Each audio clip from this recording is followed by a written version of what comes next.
ఇంద్రా, పిల్లలకి బుక్స్ కొనడానికి వెళ్తున్నాను, నువ్వు వస్తావా? వస్తాను. ఎందుకు ఇప్పుడు పిలుస్తుంది? డబ్బులు ఏమైనా అడుగుతుందేమో బుక్స్ కి. ఇందుకైనా మంచిది ఫోన్ వదిలేస్తే బెస్ట్. ఫోన్ పే అడిగింది అనుకో, ఫోన్ పే లేదని చెప్పేస్తాను.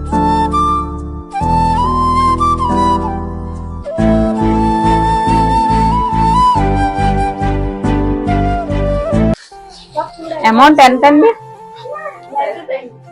ఇంద్రా, 5,000 అంట. 4,000 నా దగ్గర ఉన్నాయి. నీ దగ్గర 1,000 రూపాయలు ఉంటే ఇస్తావా? అయ్యయ్యో, నేను క్యాష్ తేలేదు వదినా. పర్వాలేదు, ఫోన్ లో ఉంటాయి కదా, ఫోన్ పే చేసి. ఫోన్ పేలో కూడా లేవు వదినా. లేవా? అయితే ఎలా అరేంజ్ చేయాలి? ఎవరిని అడగాలి? డబ్బులు కావాలంట. డబ్బుల విషయానికి వస్తే మాత్రం ఇందిరా గుర్తుకొస్తుంది. ఏమండి, 1,000 రూపాయలు తక్కువ ఉన్నాయి, ఫోన్ పే చేస్తారా?